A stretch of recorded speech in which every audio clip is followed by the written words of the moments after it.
Hello. We're going to be doing the podcast here. Let's see how it goes. So I want to share the story that I've been through so that I can, get it off my chest, but also so that I can, just give you a reason to see that I know what I'm talking about.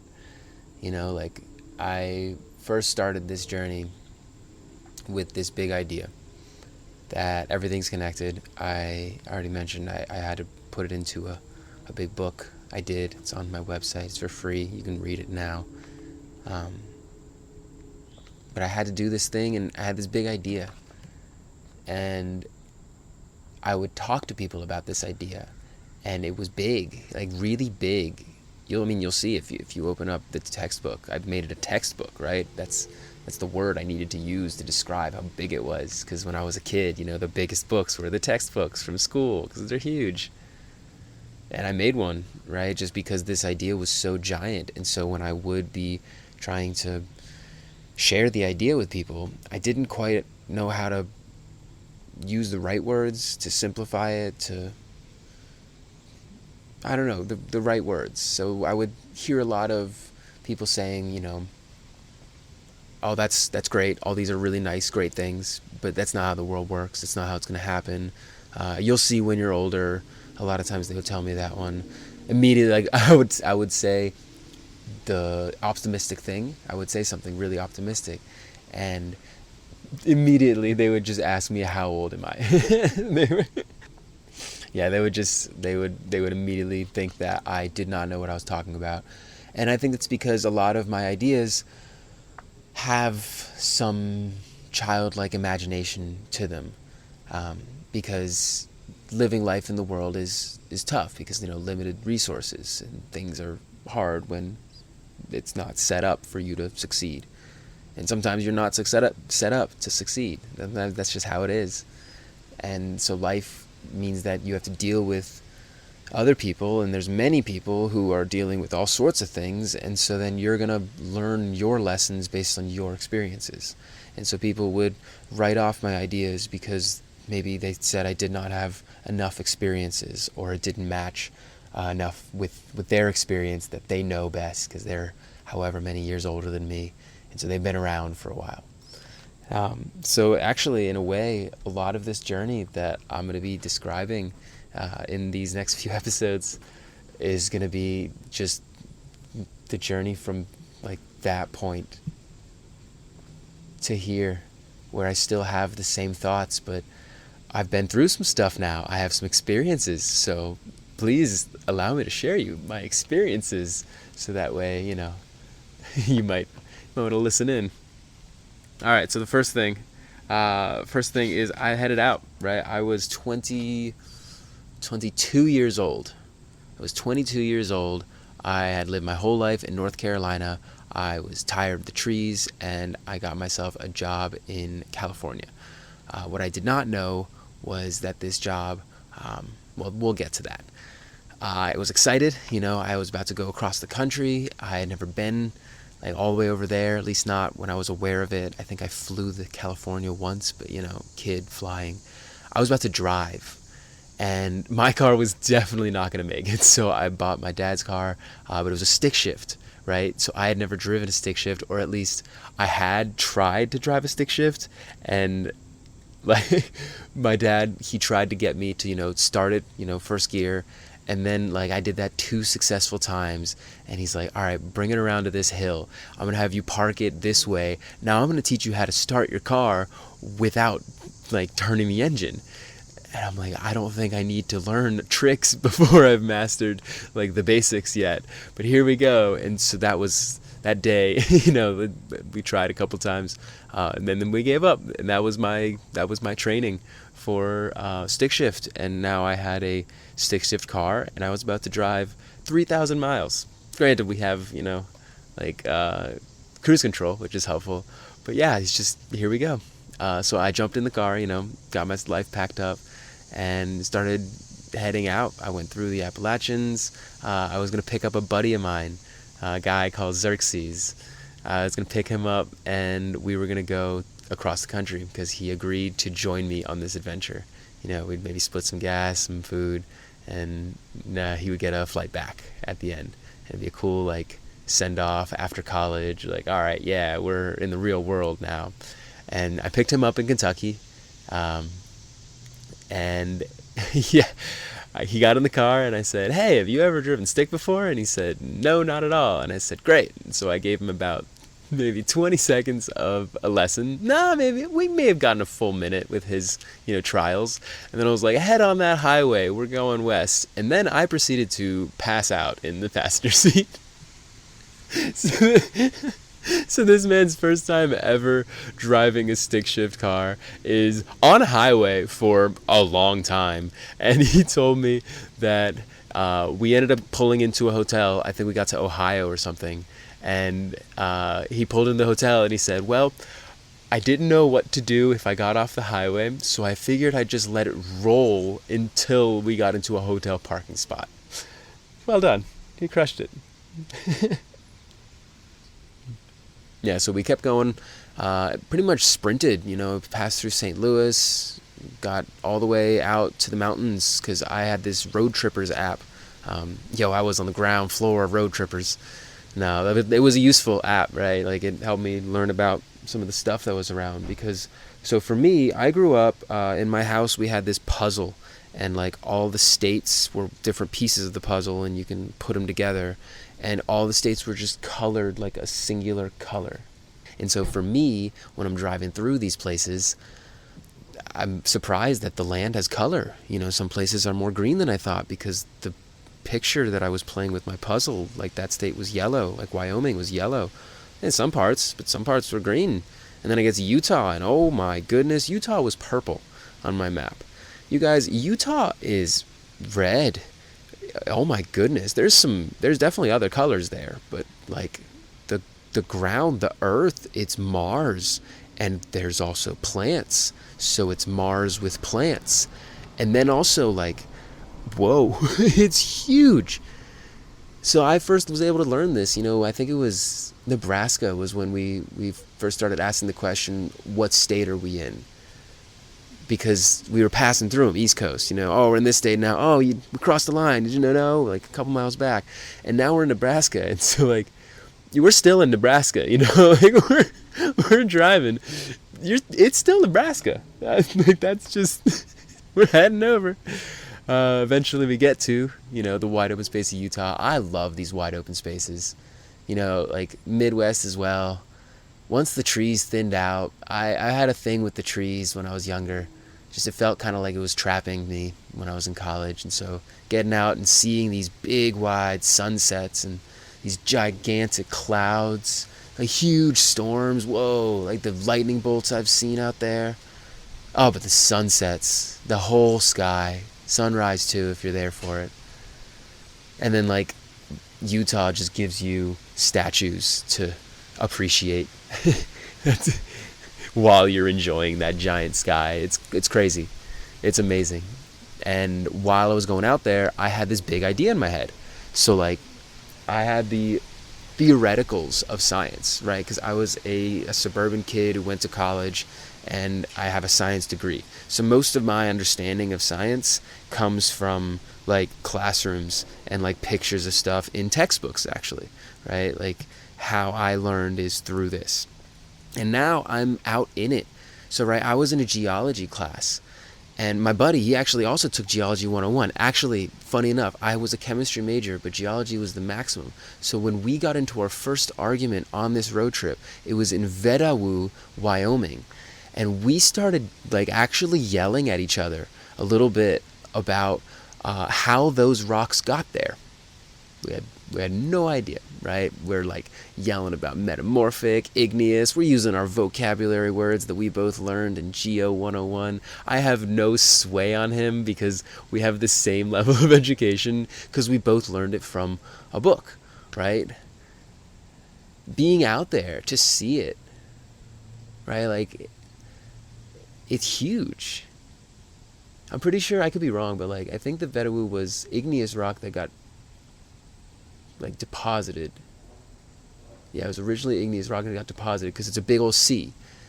And then, like, we started looking it up. Of course, you can't see it with your eyes, but in a way, you can see it when you're out in those wide open spaces like Kansas, Nebraska, out some Missouri. Missouri's a little hilly, but like Kansas, Nebraska, west side, it's just wide open space. And so you can imagine, like, the land exists this way because of the stuff that happened on it before it was this way, right? And like, we learned from our class that the skin of the earth wrinkles, making hills and mountains, and when it's flat is when, it has not much going on over it.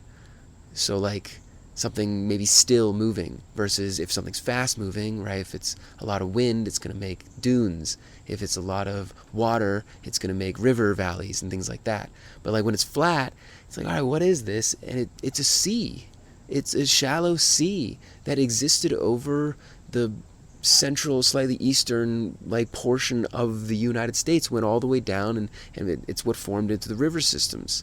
But that giant open space, and that's crazy to be driving around thinking like, I'm this little blip driving around at the bottom of where there was water way above me. Like, I'm in the magic school bus in a way, and I've shrunken down. And then I'm in Utah, and you're able to see for forever. You just look out for forever, and you see, like, you're looking over canyonlands. You see the little teeny tiny ants, but no, you have binoculars, so you zoom in. No, it's a plane.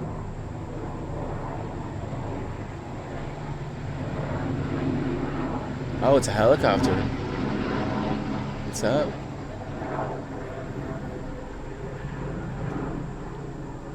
Yeah, big open world, seeing everything. Like, it's a person down there. They're so small. They're so small. And then you get close up to some of the plants, right? Because what we would do on this road trip, because we're very dumb, we were 22, we would have these spots on the map of what we wanted to see. And we would drive to it, but then of course the map is really easy to scroll in and out, and the land is still equally as big regardless of how small I make my map. So we would have a plan to like go sleep someplace. We'll get here, we'll sleep there, we'll start the morning there. And then we'll want to see sunset, and then we'll forget that those places are far apart. So we would always drive and get to these spots by nightfall, and that means we would start the day by like opening the tent and seeing like, oh my gosh, is this where we slept last night? I drove in that canyon to get us here. Like, whoa, right? Because the cover of night, everything's a lot smaller. You're just looking at the road as long as I'm good. But then there's this giant drop off to the left of us while we're driving in, and we don't even know. It's kind of cool. And so then like we would start the day where, we're small in the canyon already, right? We don't have these powerful magic school buses to drive us around through the canyon super fast. We like were able to get really close to things because the plants were small. And then you get really close to the flowers, which are small, and you see there's actually a bit of life going on, quite a lot. It's the bugs, and they're just small compared to the way that I normally view them, which is kind of like from the distance of me to the guy down at the bottom of Canyonlands, like on this regular scale. So like I'm pointing out to my friend about, how giant we are. Like we're walking around these huge giants, and there's stuff going on in, the bug world. They're doing their things, and they're just on different scales of us. And so seeing actually in life, in reality, both, the plentifulness, the bounty of nature, driving through and seeing just tufts, little bushes throughout the desert. So many of them. I can't count how many of them. There's so many. It makes me start to think about, well, that's even more over where there's even more plants, because I'm in the desert now, where it's Mars, but somehow there's plants. And each one of these plants is a community of other organisms that are smaller, and then there's even more smaller stuff beneath that. And now for the first time in my life, because I've been living kind of big, right? I've been in this small-ish contained world with trees, with buildings, with classrooms, and then I go out and I have a big open sky, and I'm tiny, but I'm huge, at the same time, depending on how I choose to zoom it. And me and my buddy, we're talking philosophies, we're talking how we think things are going to be, two college grads. We get out to the pink coral sand dunes. I think this is possibly one of my favorite places on Earth. It's such fine sand, it's beautiful, it's constantly being moved around by the wind, which means it will never be the same twice. And we showed up when it was dark, and we ended up hanging out a while in the nighttime on these dunes, just relaxing, enjoying, talking. And we realized that we can't really see it, a little bit with the moonlight, but we'll never be able to see what this is. And it's then gone, and the next time we see it, it will be different. The dunes taught us that. The fact that we were there at night gave us the opportunity for that specific lesson. The time we took for it to settle in is why I'm able to remember it and talk about it now and how it affected me, because I left from the home place, right? The homeland, my home state, North Carolina. I was really big into, not really big into it, but I liked The Daily Show. I liked Colbert. So I was sort of into politics. I liked talking about stuff. And it was fun to, try and get people to calm down and agree on things. That was a thing that I always just kind of enjoyed, is seeing multiple perspectives and be like, all right, yeah, let's be reasonable. And politics was painting a story at the time. It's always painting a story. But at the time, it was, 2015, and I had been paying attention for the last couple of years, and I was just like, oh, we got a doggy. Yeah, I was just like, I'm tired of this place. It seems like things are backwards. It seems like we're not listened to, right? I was coming out of a university town in North Carolina, so very much different colored according to the teams, very blue bubble in a red state, as they call it. But what that said to me was we were being, told what to do and not being represented. I have lived my life being told what to do and not being represented in a way. Of course, I'm still very much free. I have many privileges and benefits and gifts and blessings that have been given to me. It's just, there's a story that was being given, this politics. And then, And then I thought, it's just buffoonery. I went to this thing, it was like the Rally to Restore Sanity and or Fear in 2010. It was Jon Stewart and Colbert's event. And the premise was, we don't have to be so focused on this what did we think it is. He gave a great metaphor at the end. He said, you're getting on the turnpike, it's you go, then I go, then you go, then I go. And occasionally you're going to get that jerk in the quick car who just zooms and he says, I'm going to go twice. I'm going to have this line say, I go, then I go, and then you go. And that happens, it's life. But we can't think about life as though everybody is that guy. And we also can't give ourselves an excuse to be that guy, right? Let's restore this sanity of let's actually see each other reasonably as the small and gigantic beings that we are. And so I feel like I was pissed off. I was angry with America. I was done with it. And I was relieved to fall back in love with at least the word that in my mind I didn't know what else it was connected to. The word America, when I was growing up, was connected to the place I was from, and since I didn't live outside of it, then it's about the people who are arguing about what should be happening inside of it. And people will often say this is America, with this slightly sad or maybe exasperated or angry or what, emotional tone. This is America. And y'all, I went to see the land. That's America. It's wide open space. A lot of it is tons of open space. And yeah, you can get frustrated that you've been driving for 2-3 hours, But also, you're driving in a car for 2 or 3 hours. You're covering a lot of space, and yet there's still more space. Like, think about how crazy that is. There's still more space. And that's kind of a premise of America. We're from a place that doesn't really have a culture. You know, I've been to India. There's thousands of years old. There's many, many cultures.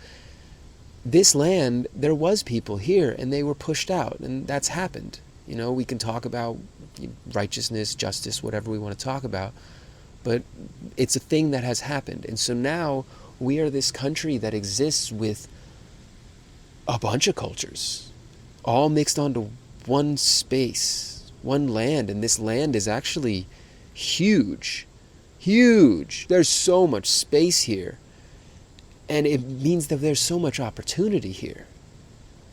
We're focusing in on things that we don't need to be focusing in on.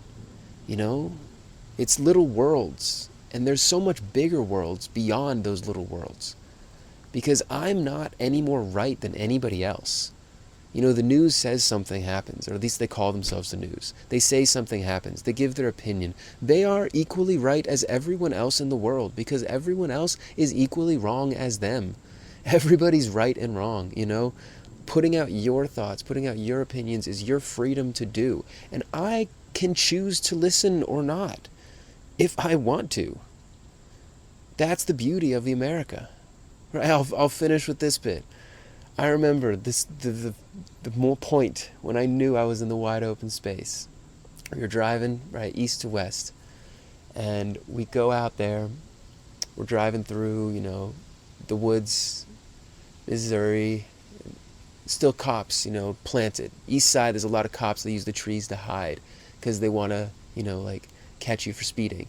And I got out to Wyoming, and we stopped at this gas station. And I asked the lady, you know, hey, I've never been to Wyoming. I was just in Nebraska. Like, what's the deal here? What do you think? And she was like, honey, she said, honey, you in Wyoming now. You'll see them cops. Oh, man.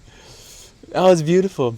Because that's another beautiful part of America, is when you give the people enough space, for real. Take this one to heart, y'all. When you give the people enough space, everybody's pretty peaceful and friendly. Because why not? Look at the sky. Look at the trees if you got them. The clouds if they're there. This place is huge. And I'm tiny. But I'm also huge. Alright, I'll see you next time.